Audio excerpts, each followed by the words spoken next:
Hello, everybody, and welcome back to part three of the Indus River Valley Civilization. And we are looking into part three, the third installment of this segment, which deals with Hinduism. Before we begin, make sure you have your notes. Make sure you have turned to part three, which deals with Hinduism, and we are off.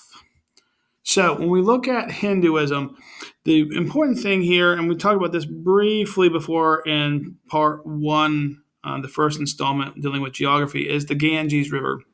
The Ganges River is a very sacred river to the religion of Hinduism, and from there, they have a huge festival. As you can see, if you were to float up and down the river, you'll see temples on the left and right sides of the riverbanks.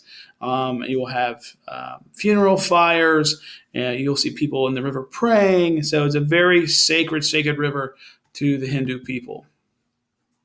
So when we look at Hinduism, again, keep in mind that it has a huge influence on its culture of India and society. It still to this day has around 900 million people. There are 900 million Hindus. Those are people that believe in Hinduism out there. And kind of give you an idea of how many people that is.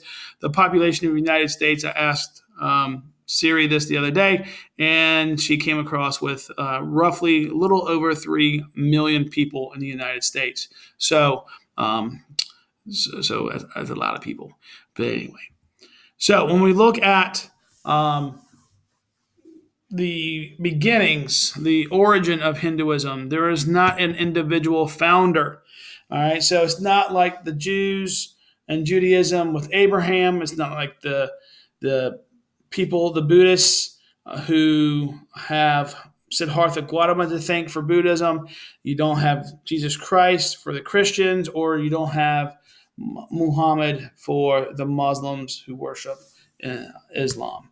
So that's the one thing that's very unique about Hinduism is that it is a blend of the Aryan and non-Aryan religious beliefs. So there's no specific person. It is considered polytheistic, meaning it believes that they believe in multiple gods and goddesses. They do have a hierarchy, a top god, if you will, and then a lot of minor gods underneath that one. So Brahma is that major god. He is the creator. All right, and he is seen there. There's a lot of symbolism in Hinduism, and so when we look at pictures, they are very into our Western culture, our Western society. It looks very odd, very peculiar, but there's a reason for it. And I have not studied Hinduism enough to kind of give you those details. I would love to have taken a Hindu class at James Madison, but I did not. You have Vishnu, which is the protector or guardian of humanity. And then you have Shiva, who is the destroyer. And I've kind of found it interesting how they talk about and bring that the Shiva brings balance to creation. It kind of makes sense. If we keep creating and creating and creating, we run out of space. So, it does make a lot of sense that you have one to have the other. Also, in Hinduism, their objective or goal is to reach what's called moksha. In the Christian faith, that's what we would call heaven. But keep in mind, we're talking about Hinduism here. So, moksha is this idea that we are released from this continuous being reborn. Our soul is being born over and over and over after the physical body dies. All right. And in order for Hindus to reach moksha, this takes more than one lifetime. So, this is going to bring up the topic of reincarnation. And reincarnation is the birth of one's soul, a rebirth, I should say. So, again, this is a very different concept compared to the Jewish faith that we discussed in SOL 3, that the person, the individual, has one particular soul just for them their entire life. In the Hindus, one soul can have multiple lives that it had inhabited. The idea of karma plays a major role in this reincarnation, and so it's going to determine our actions, our thoughts, our deeds for the day. If we have good karma, such as helping grandma cross the street, if we have bad karma, like pushing grandma into the street, those thoughts and actions and deeds are going to determine what happens to our soul in the next life. So keep in mind when we talked about the idea of the caste system in our last unit, the caste system being brought into Hinduism, this idea is that through the reincarnation process, through our karma, our soul can then move up in the caste system, not our physical bodies. All right, remember the person dies and then the soul is reincarnated. So we hope, I guess I should say Hindus hope, that the next individual who goes in and obtains their soul does their part to move that soul further up and hopes to reach moksha eventually. There are two holy books in Hinduism, and those are the Vedas and Upanishads. They hold scriptures and prayers and different traditions of Hinduism. Now, Hinduism eventually goes ahead and spreads throughout, or beyond, I should say, beyond India. However, if we look at our map here, you can definitely see that Hinduism is still a predominant religion in India. So we do have, again, populations throughout the world through travel, through trade. And again, as we mentioned with Judaism, when we talk about trading religion, religion is an easy thing to trade because of the fact that it just takes people discussing it in order for it to trade. All right. And that's going to conclude our discussion on Hinduism. I am actually going to continue on this idea of religion and continue on to part 4. So if you have already gotten part 4, if you already wrote down part 4, or you were present in class and was able to join us for our discussion on Buddhism, then you are good to go. If not, here we go. We're going to continue on with Buddhism. So, two people that are very important in the religion of Buddhism is obviously the founder, Siddhartha Gautama. His story is quite interesting. He is born into a Hindu family, a very noble, wealthy Hindu family from the country of Nepal. And his parents believed that he would be great if he stayed on the property. If he does not leave the family land, that he would be a great leader. This was told to them by an oracle, a fortune teller, if you will. And so they believed. And during that time period, you believed in what these people would say or see, if you will, in their visions. And so in doing so, he stayed on his family's property until the age of until he got married at the age of 16 and started a family at the age of 16. And then eventually he decides to explore and not listen, and curiosity got the best of him, if you will. And in doing so, when he creeped over the wall, he starts seeing things in society that he had never seen before. Things like poverty, poor, the sick, the needy, death. And he was just kind of, I guess, in the best way to put it, he was brought up in a bubble. And the idea of him not knowing these things really bothered him. So he would eventually give up everything, give up the possibility of being wealthy, being powerful in Nepal, and goes out on this idea, this mission to figure out why people suffer. And so the story goes that he talks to different religious leaders to figure out why we suffer. And one day he sits underneath a tree, which is this picture that you see in the top right here. And he goes into a 40-day meditative state and just sits there and prays. He only eats 3 grains of rice a day. And then it dawns on him. He realizes why we suffer. And that is when he becomes known as Buddha.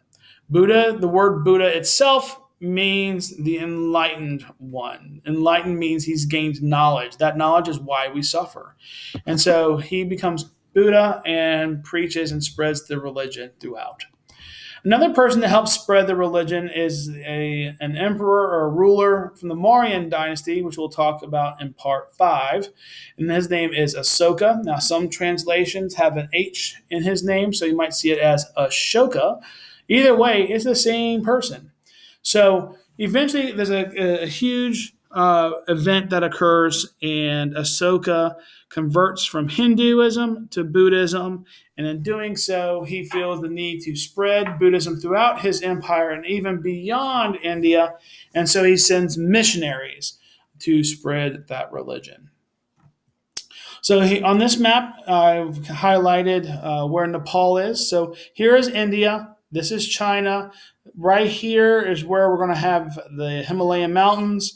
Over here, we have the Indus River and the Hindu Kush mountains. So now you have a general idea of where Siddhartha Gautama, aka Buddha, is from.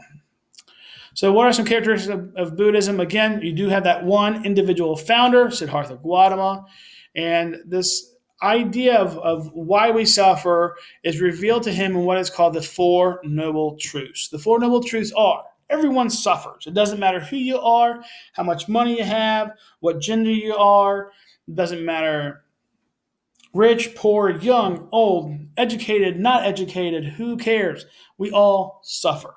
And we suffer, and it could be not necessarily a physical suffering, it could be a mental suffering, it could be an emotional suffering, and we suffer because we desire. We want things. We are a social creature, and we desire things. We want things, whether it's a physical thing, whether it's emotional, like to be loved or to be liked or to belong. These are things that Siddhartha says that causes suffering. And so, how do we get rid of that suffering? Well, the third truth is we end the suffering by stopping those desires, stopping those needs, those wants. And so, that, according to Siddhartha, is why we suffer. Now, the fourth truth is kind of a curveball. It's a little odd that it doesn't go with anything dealing with suffering, but it's called, you got to follow the Eightfold Path. The Eightfold Path is a concept that Siddhartha comes up with, that Buddha comes up with. And these are 8 things that a Buddha should do.